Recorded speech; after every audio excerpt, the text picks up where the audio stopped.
മഴതോരും മുൻപേ സീരിയലിൻ്റെ latest episode review ആണ് പറയുന്നത്. അങ്ങനെ ഒരു താരാട്ട് പോലെയായിരിക്കും ബബിതയെ അലീന ഉറക്കുന്നത്.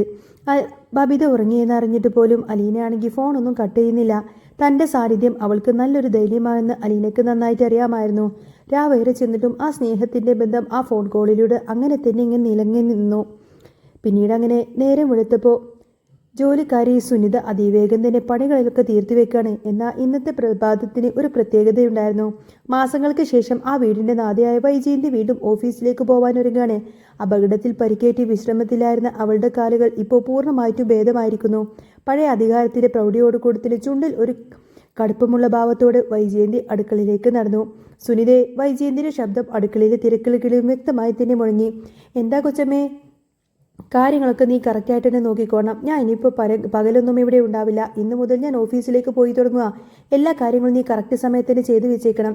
പിള്ളേർക്ക് രാവിലത്തെ ബ്രേക്ക്ഫാസ്റ്റും ഉച്ചക്കുള്ള ലഞ്ച് ബോക്സും ഒക്കെ കൃത്യസമയത്തിന് ഉണ്ടാക്കി കൊടുത്തോളാം, കേട്ടല്ലോ. വൈജയന്തിയുടെ വാക്കുകളിൽ ആജ്ഞയുടെ സ്വരമുണ്ടായിരുന്നു. സുനിതക്ക് അതത്ര അങ്ങ് പിടിച്ചില്ല. അവൾ ചെറുതായിട്ടൊന്ന് ചിരിച്ചുകൊണ്ട് പറഞ്ഞു, അതൊക്കെ ഞാൻ ഏറ്റു കൊച്ചമ്മേ. കൊച്ചമ്മ എന്നോട് ഇതൊക്കെ പ്രത്യേകം അറിയേണ്ട കാര്യമുണ്ടോ? ഞാൻ ഇതിനു മുൻപ് വീട്ടിൽ നിന്ന് 3-4 പിള്ളേരൊക്കെ ഉണ്ടായിരുന്നു. അവർക്കൊക്കെ രാവിലത്തെ പൊതിയും കെട്ടിക്കൊടുത്ത് വിട്ടിരിക്കുന്നത് ഞാൻ തന്നെയാ. പിന്നെ ഇവിടെ സുനിതയുടെ വാക്കുകൾ പൂർണ്ണമാകുന്നതിന് മുൻപ് തന്നെ വൈജയന്തി ഇടപെട്ടു. അവളുടെ മുഖം വലിഞ്ഞു മുറുകി.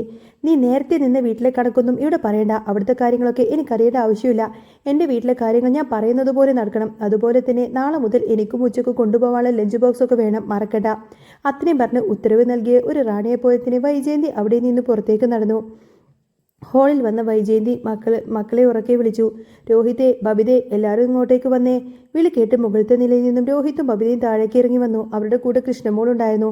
എല്ലാവരുടെയും മുഖത്ത് ഒരു ചോദ്യചിഹ്നമുണ്ടായിരുന്നു. എന്താമേ? കൃഷ്ണമോള് ചോദിച്ചു.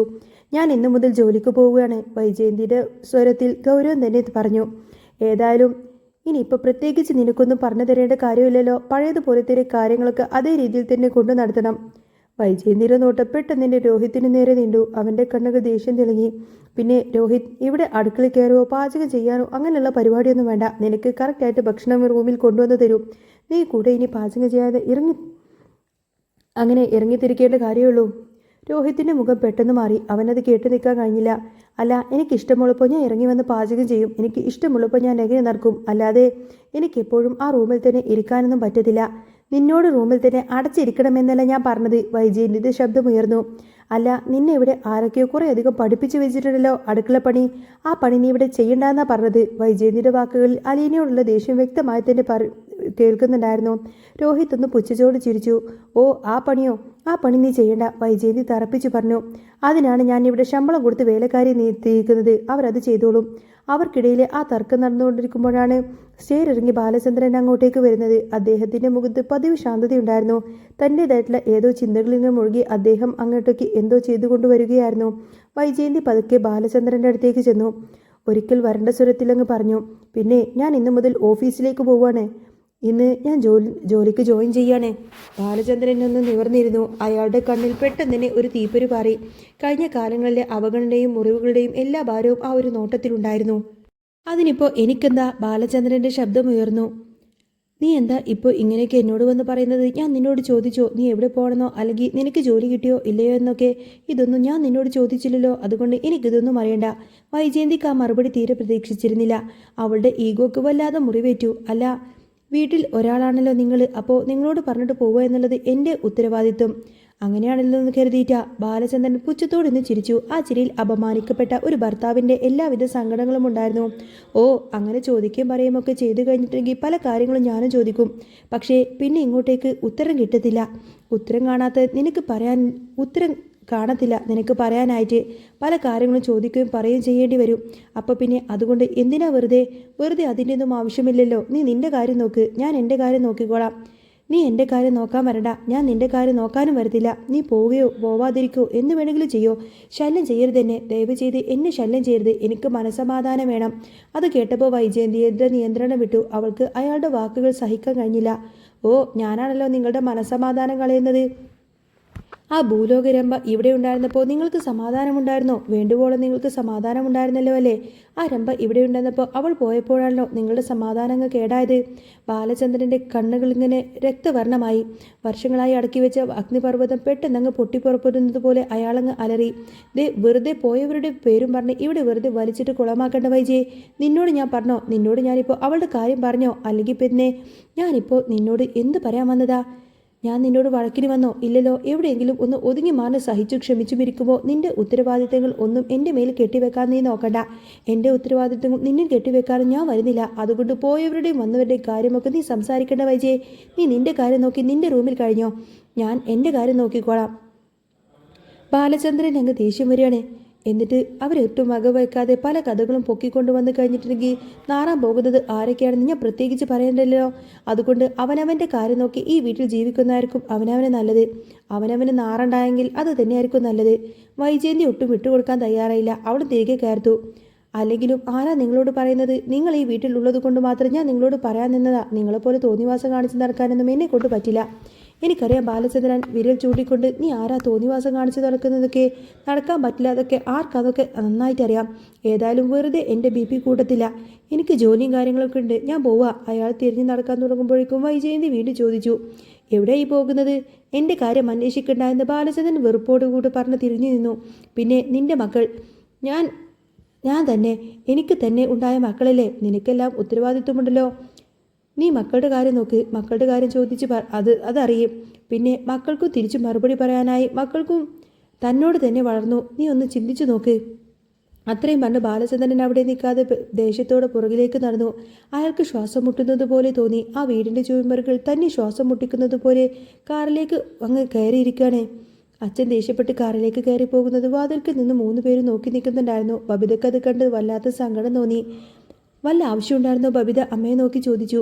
ഈ ഒരു സമയത്ത് തന്നെ അച്ഛൻ ഓഫീസിലേക്ക് പോകണല്ലോ. അപ്പോഴേക്കും കുറച്ച് സമാധാനത്തോടെ കൂടി വിടാമായിരുന്നില്ലേ? രോഹിത്തും ഇടപെട്ടു. മിണ്ടാതിരിക്ക് ബബിതേ. നീ എന്തിനായി പറയുന്നത്? 2 കൈ കൂട്ടിയടിച്ചാലല്ലേ ശബ്ദമുണ്ടാവുള്ളൂ എന്ന് അലീന ചേച്ചി പറഞ്ഞിട്ടില്ലേ? അലീന എന്ന പേര് കേട്ടപ്പോഴേക്കും രോഹിത്ത് പെട്ടെന്ന് നാവടക്കി വെച്ചു. അവൻ വാക്കുകൾ വിഴുങ്ങാൻ ശ്രമിച്ചുവെങ്കിലും വൈജയന്തി അത് കേട്ടിട്ടുണ്ടായിരുന്നു. വൈജയന്തിയുടെ മുഖം കോപം കൊണ്ട് ജ്വലിച്ചു. എടാ, നീ ആ അലീന ചേച്ചിയുടെ കാര്യം പറയാൻ വന്നിട്ട് എന്താണ് നീ ഒന്ന് പെട്ടെന്ന് നിർത്തിയത്? ഓ, അവളാണല്ലോ ഇപ്പം നിന്നെല്ലാം പഠിപ്പിച്ചത്. അല്ലെങ്കിലും അവൾ കാരണമാണ് നിങ്ങളൊക്കെ ഇങ്ങനെ ആയി പോയത്. ഞാൻ എങ്ങനെ പോയെന്ന അമ്മ ഈ പറയുന്നത് എന്ന് രോഹിത് തർക്കിക്കാൻ ശ്രമിച്ചു. ദേ, എന്നെ കൊണ്ടൊന്നും പറയിപ്പിക്കരുത് രോഹിതേ. വൈജയന്തിയുടെ ശരീരം ദേഷ്യം കൊണ്ട് വിറക്കുന്നുണ്ടായിരുന്നു. നീ പോകുന്നതായിരിക്കും നിനക്ക് നല്ലത്. എനിക്കിവിടെ ദേഷ്യം വന്ന് വിറച്ച് നിൽക്കുവാണ് ഞാൻ. എന്നെയും കൊണ്ടൊന്നും പറയിപ്പിക്കരുത്. മക്കളും അച്ഛനും എല്ലാവരും കൂടി ചേർന്നിട്ട് എന്നെ ഇങ്ങ് കുത്തി വെച്ച് വിടാൻ വേണ്ടി നോക്കുവാണോ? അതൊന്നും നടക്കാൻ പോകുന്നില്ല. നിങ്ങൾക്കത് മനസ്സിലാവും. നിങ്ങൾക്ക് മനസ്സിലാവുന്ന ഒരു ദിവസം വരും. ദേ, ഭർത്താവ് തന്നോട് പറയാതെ ഓരോ കാര്യങ്ങൾ ചെയ്യുമ്പോഴും തനിക്കിഷ്ടമില്ലാത്ത ഓരോ കാര്യങ്ങൾ ചെയ്യുമ്പോഴും അതൊക്കെ നിങ്ങൾക്ക് മനസ്സിലാവണമെങ്കിൽ നിങ്ങൾ കുടുംബമുണ്ടാവണം, കുട്ടികളുണ്ടാവണം. എങ്കിലേ നിങ്ങൾക്കതിൻ്റെയൊക്കെ വേദന അറിയത്തുള്ളൂ. നിങ്ങളിപ്പോൾ ഇവിടെ നിന്ന് മാറി നിൽക്കാൻ നോക്ക്. ആ ശാപവാക്കുകൾ കേട്ട് രോഹിതിനെ സഹിച്ചില്ല. എന്തിനാ അമ്മ ഇങ്ങനെ പ്രാകുന്നത്? സ്വന്തം മക്കളെ പ്രാകേണ്ട കാര്യമുണ്ടോ അമ്മക്ക്? വേണ്ടുവോളം അലീന ചേച്ചി പ്രാകിയിട്ടല്ലേ വീട്ടിൽ നിന്നും പറഞ്ഞയച്ചത്. അമ്മയുടെ ഈ ഒരു പ്രാക്കൊന്നും ഏൽക്കാൻ പോകുന്നില്ല. അതുകൊണ്ട് അലീന ചേച്ചി സുഖസുന്ദരമായിട്ട് തന്നെ അവിടെ ജീവിക്കാൻ പറ്റുന്നത് തന്നെയാണ്. ഹലോ, വൈജയന്തി പുച്ഛത്തോടെ കൈകൂപ്പി. സുഖസുന്ദരമായിട്ട് അവൾക്ക് ജീവിക്കാനൊന്നും പറ്റില്ല. അവൾക്ക് ഫ്ലാറ്റും എടുത്തു കൊടുത്ത് ജീവിച്ചിരിപ്പിട്ടുണ്ടെങ്കിൽ പിന്നെ അവൾക്ക് സുഖസുന്ദരമായിട്ടല്ലേ ജീവിക്കാൻ പറ്റത്തുള്ളൂ. പുറത്ത് കാറിലിരിക്കുന്ന ബാലചന്ദ്രൻ ഇതൊക്കെ കേൾക്കുന്നുണ്ടായിരുന്നു. അയാൾക്ക് എന്തെങ്കിലുമൊക്കെ വിളിച്ചു പറയണമെന്നുണ്ട്. പക്ഷേ ഈ അവസ്ഥയിൽ ഒന്നും പറയാൻ പറ്റാത്തൊരു വല്ലാത്ത നിസ്സഹായത. ദേഷ്യം കൊണ്ട് അയാൾ പെട്ടെന്ന് കാറിൻ്റെ ഡോറങ്ങ് വലിച്ചടച്ചു. ആ ശബ്ദം കേട്ടപ്പോഴാണ് കൃഷ്ണമോൾ ഞെട്ടി പുറത്തേക്ക് നോക്കുന്നത്. അവൾ വേഗം ഓടിച്ചെന്ന് അച്ഛൻ്റെ കാറിനടുത്തേക്ക് ചെന്നു. അച്ഛാ, കൃഷ്ണമോള് പതുക്കെ വിളിച്ചു. എന്ത് പറ്റി അച്ഛാ? അച്ഛൻ ഓക്കെയല്ലേ? ബാലചന്ദ്രൻ ഗ്ലാസ് താഴ്ത്തി അവളെ നോക്കി ഒരു നെടുവീർപ്പോട് ചോദിച്ചു. നിനക്ക് തോന്നുന്നുണ്ടോ അച്ഛൻ ഓക്കെയാണെന്ന്? നിനക്കെന്താ നിന്റെ അഭിപ്രായം കൃഷ്ണമോളെ? കൃഷ്ണമോൾക്ക് അച്ഛൻ്റെ അവസ്ഥ നന്നായിട്ട് തന്നെ അറിയാമായിരുന്നു. അവൾ ചെറിയൊരു ചിരിയോടുകൂടെ പറഞ്ഞു. അല്ല, അച്ഛൻ ഓക്കെയാണെന്ന് എനിക്കറിയാം. അച്ഛൻ തന്നെയാണ് അച്ഛാ ഇപ്പോൾ ജയിച്ചു നിൽക്കുന്നത്. ഈ പന്തയത്തിൽ അച്ഛൻ തന്നെ ജയിച്ചു നിൽക്കുന്നതെന്ന് എനിക്കറിയാം. അതുകൊണ്ട് അച്ഛൻ ഓക്കെ ആവണം. മകളുടെ വാക്ക് കേട്ടപ്പോൾ ബാലചന്ദ്രൻ്റെ മനസ്സൊന്നും തണുത്തു. അയാൾ ചെറുപുജിയോടെ കൂടെ പറഞ്ഞു. ഞാൻ ഓക്കെയാണ് മോളെ. ഞാൻ ഇപ്പോഴാണ് ഓക്കെ ആയത്. ഈ ബാലചന്ദ്രൻ 10-23 വർഷം ജീവിച്ചല്ലോ. 24 വർഷം ഇപ്പോൾ ബാലചന്ദ്രൻ വൈജയന്തിന് കൂടെ ജീവിച്ചെങ്കിൽ ഇപ്പോഴാണ് ബാലചന്ദ്രൻ്റെ വ്യക്തിത്വം ബാലചന്ദ്രൻ വ്യക്തിത്വമുള്ളൊരു മനുഷ്യനുമായിട്ട് മാറിയത് ഇപ്പോഴാണ്. അതിന് ഒരുപാട് സമയമെടുക്കേണ്ടി വന്നു, പലരും വരേണ്ടി വന്നു. അതുകൊണ്ട് ഞാൻ ഓക്കെയാണ്. കൃഷ്ണമോള് വീണ്ടും ചെറുതായിട്ടൊന്ന് ചിരിച്ചു. അവൾക്കറിയാം അച്ഛനിത് ചെയ്തില്ലെങ്കിൽ അതിശയമുള്ളൂ. ഇത്രയും നാൾ വഞ്ചിച്ച് ചതിച്ച് പറ്റിച്ച് ജീവിച്ച് വൈജയന്തിക്ക് മുന്നിൽ ഇനിയെങ്കിലും തൻ്റെ അച്ഛൻ അടിയറവ് പറഞ്ഞ അച്ഛൻ്റെ വില നഷ്ടപ്പെട്ടു പോകുമെന്ന് അവൾക്ക് നന്നായിട്ട് അറിയാമായിരുന്നു. അതുകൊണ്ട് അച്ഛൻ്റെ ഈ ഒരു തീരുമാനത്തെ അവൾ കണ്ണടച്ചെന്നെ പിന്തുണച്ചു. ഇതേ സമയത്തന്നെ കാണിക്കുന്നത് അലീനയാണ്. അലീനയാണെങ്കിൽ ഓരോ കാര്യങ്ങൾ ചിന്തിച്ചുകൊണ്ടിരിക്കുകയാണ്. അവൾക്കാണെങ്കിൽ ഇവിടെ ജോലിയില്ലെങ്കിലും വെറുതെ ഇരിക്കാനൊന്നും അവൾക്കാവുന്നില്ല. അങ്ങനെ ഔദ്യോഗിക കുട്ടിച്ചാൻ പെട്ടെന്ന് തന്നെ അങ്ങോട്ടേക്ക് വന്നു. അലീനയുടെ അപ്പൂപ്പനെ പോലെ അവൾക്ക് എല്ലാമായ മനുഷ്യനായിരുന്നു അവൾ. അയാൾ പതുക്കെ നടന്ന് അവളുടെ അരികിലേക്ക് എത്തി വാത്സല്യത്തോടെ അവളെ നോക്കി. എങ്ങനെയുണ്ടായിരുന്നു മോളെ, നീ ഇന്നലെ നന്നായിട്ട് ഉറങ്ങിയോ? ഔദ്യോഗിക കുട്ടിച്ചായ സ്നേഹത്തോട് ചോദിച്ചു. അലീന ഒന്ന് ചിരിച്ചു. ഉറങ്ങി ഇന്നലെ. നല്ല ഫോമിലായിരുന്നു പപ്പ ഇന്നലെ. ഔദുക്കുട്ടിച്ചായൻ്റെ മുഖത്ത് ഒരു വിഷമം മിന്നി മറിഞ്ഞു. അവൻ ഇന്നലെ ഇച്ചിരി അധികം കുടിച്ചു മോളെ, എനിക്കറിയാം. അവനെ കുടിച്ചുപോയി. അവനെ മാറ്റാനായിട്ട് നിനക്ക് മാത്രമേ പറ്റത്തുള്ളൂ എന്ന് ഞാൻ മുമ്പ് പറഞ്ഞില്ലേ നിന്നോട്? അലീനയുടെ ചിരി അങ്ങ് മാഞ്ഞു. അവൾ നിസ്സഹായതയോടെ അയാളെ നോക്കി. ഞാൻ എങ്ങനെ മാറ്റിയെടുക്കാനാ? അപ്പച്ചന് മാറ്റാൻ പറ്റാത്ത ഒരാളെ ഞാൻ എങ്ങനെ മാറ്റിയെടുക്കാൻ പറ്റും? പപ്പ അപ്പച്ചൻ്റെ മോനല്ലേ? എൻ്റെ മോനൊക്കെ തന്നെയാ, ശരിയാണ്. ഔദുക്കുട്ടിച്ചായ നെടുവീർപ്പിട്ടു. പക്ഷേ നീ അവനെ മാറ്റിയെടുക്കും. നിന്നെക്കൊണ്ട് അതിന് പറ്റത്തുള്ളൂ. സംസാരത്തിനിടെ തന്നെ അലീനയുടെ കണ്ണുകൾ എങ്ങോട്ടേക്കോ നട്ടു. അവളുടെ ഉള്ളിലെ ഒറ്റപ്പെട്ട സങ്കടം വീണ്ടും പുറത്തു വന്നു. താനൊരു അനാഥയാണെന്ന ചിന്ത അവളെ എപ്പോഴും വേട്ടയാടിക്കൊണ്ടിരുന്നു. അലീന എപ്പോഴും ഇങ്ങനെ ഒറ്റപ്പെടേണ്ട കാര്യം, താൻ ഒറ്റപ്പെട്ട് ജീവിക്കുന്ന കാര്യമൊന്നും തന്നെ ആലോചിച്ച് സങ്കടപ്പെട്ടിരുന്ന പോലെ ഔദുക്കുട്ടിച്ചായൻ അവളെ ആശ്വസിപ്പിച്ചു. അന്നേരം അലീന മുഖത്ത് ഒരു പ്രത്യേക ശാന്തത വരുത്തി. അവൾ പറഞ്ഞു, ഒരിക്കലും ഞങ്ങൾ ആരും ഇല്ലാത്തവരൊന്നുമല്ല അപ്പച്ച. ദൈവത്തിന് ഏറ്റവും ഇഷ്ടപ്പെട്ട കുഞ്ഞുങ്ങളാണ് അനാഥരായിട്ട് മാറുന്നത്. അവർക്ക് അവരുടെ മാതാപിതാക്കളും എല്ലാവരും ഉണ്ട് എന്ന് പറയുന്നത് ദൈവം തന്നെയാണ്. ഞങ്ങളുടെ ബ്രിജിത്താമ്മ ഞങ്ങളോട് പറഞ്ഞു തന്നിട്ടുണ്ട്. അതുകൊണ്ട് ഒരിക്കലും ആരും ഇല്ലാത്തവരൊന്നുമല്ല ഞങ്ങൾക്ക് ദൈവമുണ്ട്. ദൈവം ഞങ്ങളുടെ കൂടെയുണ്ട്. ആ വാക്ക് കേട്ടപ്പോൾ ഔദുക്കുട്ടിച്ചായൻ്റെ കണ്ണ് നിറഞ്ഞുപോയി. അയാളുടെ നെഞ്ചിൽ ഒരു വലിയ കുറ്റബോധം തറച്ചു കയറി. മോളെ, നീ ഇങ്ങനെ ഒരിക്കലും അങ്ങനെ പറയരുത്. നീ അനാഥത്തിൽ നിന്നും ഒരു പങ്ക് എനിക്കുമുണ്ട്. അതുപോലെ നീ അനാഥയായതിൽ പങ്കുള്ളവർ ഒരുപാട് പേരുണ്ട് ഇവിടെ. അതുകൊണ്ട് പറയരുത്. നിനക്ക് പൊറുക്കാൻ പറ്റത്തുള്ളൂ. അവരോടൊക്കെ ക്ഷമിക്കാൻ നിനക്കേ പറ്റത്തുള്ളൂ. നീ ദൈവത്തിൻ്റെ മകൾ തന്നെയാണെന്ന് എനിക്കറിയാം. നീ ഇപ്പോൾ ഇവിടെ എത്തിയിട്ടുണ്ടെങ്കിൽ അത് സുരക്ഷിതമായിട്ട് തന്നെയാണ്. നിനക്ക് പഴയതുപോലെ ഒരുപാട് കഷ്ടപ്പെട്ട് ജീവിക്കേണ്ടി ഇനി വരില്ല. നീ ആ കാലമൊക്കെ കടന്നുപോയില്ലേ? നീ ഇനി ഒരിക്കലും അങ്ങനെ ജീവിക്കേണ്ടവളല്ലേ മോളെ. നീ ഇനി സ്റ്റാലിയുടെ മകളാണ്. അങ്ങനെ തന്നെ നീ ഇനി അറിയപ്പെട്ട് ജീവിക്കും. അങ്ങോട്ടേക്ക് നീ വിഷമിക്കുകയോ കാര്യങ്ങളോ ഒന്നും വേണ്ട. അവനെ പറഞ്ഞ് ഞാനും മനസ്സിലാക്കാം. അവന് മനസ്സിലാവും. നീ പറഞ്ഞ അവന് മനസ്സിലാവും. നിനക്കേ അവനെ മാറ്റാൻ പറ്റത്തുള്ളൂ. അങ്ങനെ പറഞ്ഞ് അലീനെ ആശ്വസിപ്പിക്കുകയാണ്. മുറ്റത്താണെങ്കിൽ ഒരു കോണിൽ നിന്നുകൊണ്ട് പൗലോസും ഡ്രൈവർമായ ആൻഡപ്പനും ബൈജുവൊക്കെ ഇവരെ തന്നെ ശ്രദ്ധിക്കുന്നുണ്ടായിരുന്നു. പൗലോസിന്റെ കണ്ണിൽ പകയും അസൂയയും ജനിച്ചു. ആ വീടിന്റെ സർവ്വ നിയന്ത്രണവും തന്റെ കയ്യിലായിരിക്കുന്നു എന്ന് പൗലോസിന്റെ അഹങ്കാരം. എന്നാൽ അലീന വന്നതോടുകൂടെ ഔദക്കുട്ടിച്ചായന്റെയും സ്റ്റാൻലിയുടെയും ശ്രദ്ധ മുഴുവൻ അവളിലേക്കായി. ഇത് പൗലോസിന് സഹിക്കാൻ കഴിഞ്ഞില്ല. പൗലോസ് പല്ലുറുമ്മിക്കൊണ്ട് ആൻഡപ്പനോട് പറഞ്ഞു, ഇവൾ നിസ്സാരക്കാരിയല്ലടാ. ഇവൾ ഔദക്കുട്ടിച്ചായനെ ഇത്ര പെട്ടെന്ന് ചാക്കിലിടണമെങ്കിൽ ഇവളുടെ കയ്യിൽ എന്തോ വലിയ മന്ത്രവും തന്ത്രവും ഒക്കെ ഉണ്ട്.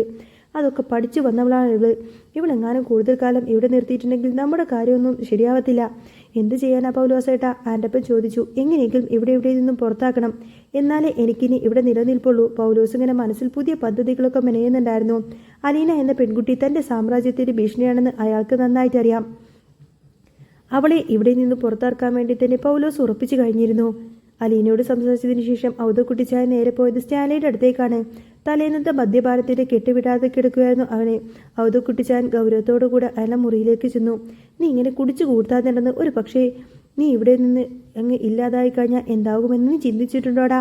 അപ്പച്ചൻ്റെ ശബ്ദത്തിൽ നടുക്കം സ്റ്റാൻലി ഒന്ന് ഉയർത്തി. നിന്റെ കാലശേഷം നിനക്കറിയാൻ പറ്റുമോ ഇവിടെ എന്തൊക്കെയാ സംഭവിക്കുന്നതെന്ന്? നിന്റെ കാലശേഷം ഇവിടെ എന്താ ഉണ്ടാകാൻ പോകുന്നത് നിനക്കറിയാമോടാ? നിന്റെ പെണ്ണും പിള്ളയും വീട്ടുകാരും എല്ലാവരും കൂടെ വന്നിട്ട് അലീനയെ ഇവിടെ നിന്ന് പടിയിറക്കി വിടും. അതുപോലെ തന്നെ എന്നെയും അവർ ഇറക്കി വിടും. നിന്റെ മറ്റു 3 മക്കൾക്ക് മാത്രമേ ഇവിടെ സ്വത്തിലും കാര്യത്തിലൊക്കെ അവകാശം കൊടുക്കത്തുള്ളൂ.